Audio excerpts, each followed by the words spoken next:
Hello everybody, my name is Brandon. Welcome back to Cinefessions, where we talk all things media.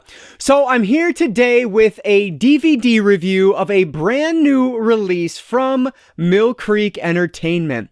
So this month was a little bit different than the previous 2 months from Mill Creek because there were only two things that I was interested in receiving, and one of them was Weekend Warriors, which came out in 2021, making its DVD debut here in 2022.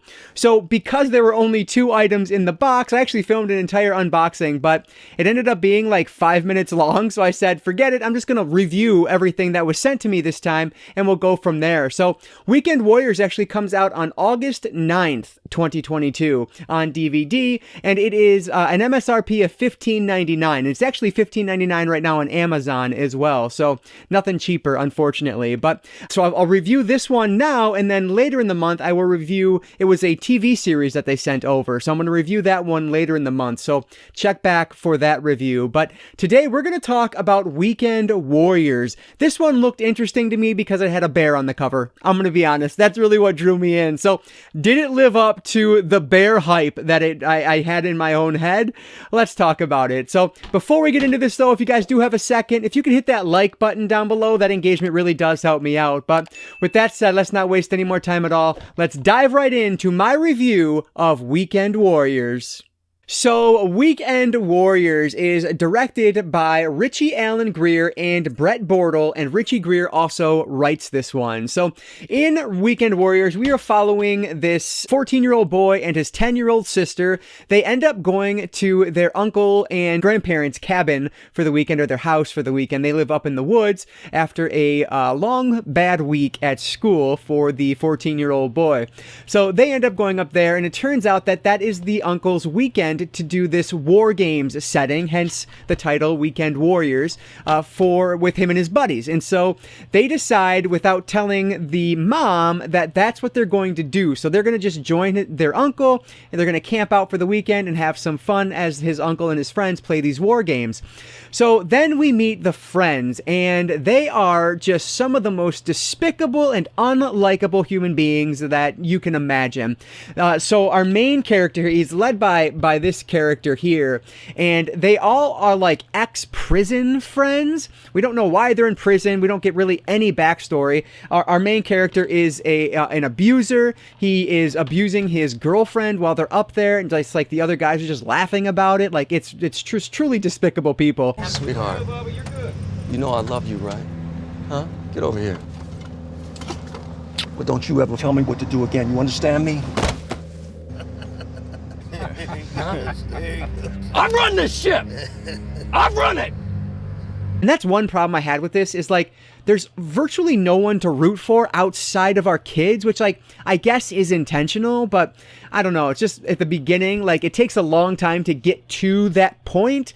And so for the first half of the movie, it's like, should I be rooting for someone? Because it almost feels like the director wants me to, but I'm not. I wasn't, at least. So anyway, we're following them as they go up to the woods and begin camping. That's when we find out that there is this other group there that is basically like competing against them in this capture the flag style game. Well, they all are drinking one night and they go to bed. The next morning, the spousal abuser wakes up and sees scratches on the back of his girlfriend, and she immediately accuses Joey, who is the uncle to the children, of being the one who assaulted her in the woods the previous night. So this, of course, upsets the guy who is in prison and has just this awful temper. Beats his girlfriend, like he's just a garbage human being. So of course that pisses him off, and so he decides that during these war games he is going to take the uncle out. The kids are watching this all go down, and because of that they have to take out the kids next. And so just that's the premise. That's what's going on here. But there are so many plot holes and just things that don't make sense about this movie. One of the main things is that our main antagonist says that no one knows we're out here, so we'll just get rid of the body and we'll kill the kids.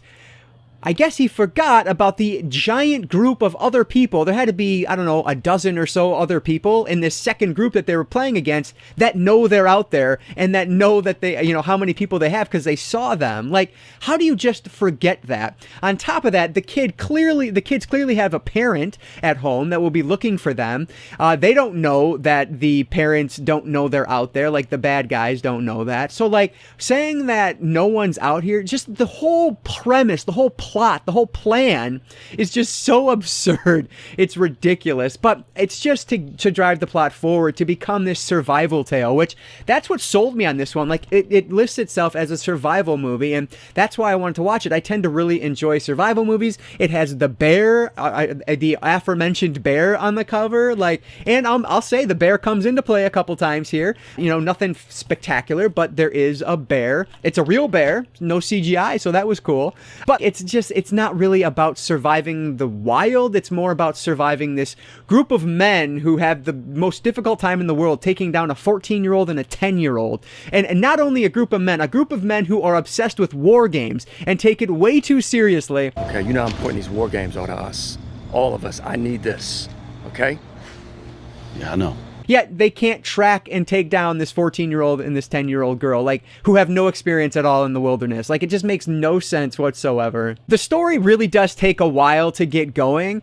You do spend a good amount of time with these characters at the start. And again, like, if there was anything redeemable about them, that may have been all right. But unfortunately, they are just despicable human beings, which again is going to play into the second half of the movie. But just the fact that they are all so willing to go with this, not only killing the adult, Joey, the uncle, but then just saying on a dime, yeah, now we got to kill this 10-year-old girl and this 14-year-old boy, like, without any hesitation whatsoever. It's just so, it's just unbelievable that this would be so easy. And then just the rallying cry that is kind of presents itself for these group of guys is so ridiculous. The hero, I guess they would be considered the hero towards the end of it, is the reason this whole thing starts anyway. Like, it's all a lie. Of course, Joey was not the person who assaulted her. You can tell as you're watching the scene. That's not a spoiler. Like, it's very evident that Joey had nothing to do with assaulting this person. Who did this to you? Joey. So, I mean, just overall, I had a hard time buying into the story. And then there's just like different beats that happen as the story goes on that are, one, either way too easy things that happen for our characters, or like coincidences that are just so far out of the realm of believability. It takes me out of it, or it took me out of it as I was watching it. So I think the weakest aspect of this was the writing. The acting side, it's kind of hit or miss. So I feel like they very clearly cast like a local police force to play the police officers in this film. What can I say? Women love the uniform. They're not actors, and it really shows, and I think that hurts it a little bit. Overall, though, like, I think the adults, I think, do a fine job, but the little girl's great. The teenage boy, he's okay, but he's not wonderful. I don't think Wesley likes us very much. Likes us? He hates us. I think the whole thing is just lacking stakes. It does not feel like these characters really have any stakes to them. It doesn't feel like their lives are on the line. There's a point where like one of them gets shot, and it just doesn't feel like that happened. I can't really blame the children actors here. Like, they're asked to do a lot, and I don't imagine there was a ton of direction behind it. Not to, poo-poo anything that Richie Greer and Brett Bortle can do or have done for this film. It's just, this is a low budget film, so I'm sure time was very limited. And so you just don't have a lot of time to like build up these characters and the emotions that these kids need to go through to make it feel realistic. So while I do think that the acting was serviceable overall, there were definitely some moments that took me out of it. And again, just the stakes of the whole thing were much too low for like this actual situation at hand. That said, I do think the directors did a pretty decent job in terms of cinematography and choosing filming locations and things like that, because it looks really good. There's definitely some talent here, and I think that's the best thing I can say about this is like, I would like to see what else they're able to do. Maybe if they have a better script and just like a better kind of idea, a better premise to run with, because, you know, there's some really good camera movement in this. Again, where they filmed, I think looks good. They're, you know, clearly filming in this jungle area that looks really cool. It looks believable. Whatever they do with the bear, it's like a real bear, at least it looked real to me. Thought they did really good with that. I would have loved to see more with that, but I was actually kind of surprised what they did with it, because they kind of went places I wasn't expecting. But I would have loved more bear, because who doesn't want more bear in their films? Outside of all that, though, there's just not a whole lot to hold on to here. Like, Weekend Warriors, it's just a forgettable film. I didn't love it. I was checking my watch a few times. It did drag on for me a little bit too long. It's like 93 minutes, so it's not a long movie by any stretch, but the pacing could have been picked up a little bit. They're in this giant wilderness, like a little bit more could have happened than really did. Oh, I have to talk about the music, though. The music really, again, just took me out of it. Like, it's so melodramatic compared to everything else in the movie that it just doesn't fit very well. It's not terrible music, it just doesn't fit what they felt like they were going for with this one. So it really took me out of it. I didn't enjoy that either. So I don't know, this one, it wasn't for me. It is a survival story, but in a way I was hoping for it to be like a nature survival story, when in reality it is, can these two kids survive this group of weekend warriors, basically, is what this thing is. So yeah, the acting is fine, the direction is good. Everything else is just kind of forgettable and lackluster. So for me, unfortunately, I have to give Weekend Warriors from 2021 1.5 out of 5 stars. Before I wrap up here, though, I do want to talk about the DVD itself, and frankly, there's not a whole lot to talk about. So there are no special features on this release whatsoever. The only options on the menu are play and subtitles on or off, and that is it. This one is presented in a 1.85:1 anamorphic widescreen, and it has a digital Dolby Digital 2.0 stereo soundtrack. I didn't have any problems with the audio, really. I did have to turn it up louder than I normally turn up my movies, but that may have just been like my air conditioner being too loud tonight. I don't know. But the picture quality I thought was fine. This is a DVD that I think looks perfectly adequate for what it is. So nothing really to talk about here other than there are no special features, so I wanted you guys to be aware of that. Alright, so those were my thoughts on Weekend Warriors. Thank you to Mill Creek Entertainment for sending this one my way. Unfortunately, I didn't love it, but hey, maybe it's something that you might enjoy. Again, Weekend Warriors comes out on August 9th, and it is MSRP is $15.99. Do I recommend you spend $16 on this?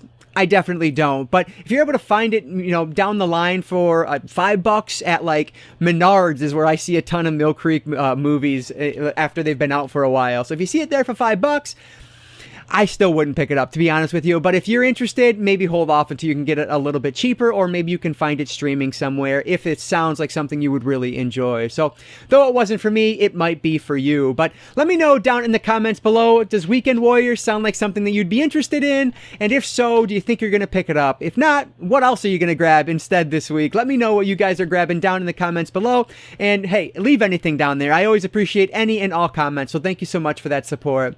But as always, guys, if you did enjoy this one, please hit that like button down below. That engagement really does help me out. And like I always say, I don't just talk movies, I talk all things media, be it books, movies, video games, graphic novels, manga. If it's media related, I'm interested in it, and if you are too, you might consider subscribing. Alright guys, so that one's gonna do it for today. I just want to say thank you all so much for watching, and I want to encourage you to consume some media today. I'll catch you next time.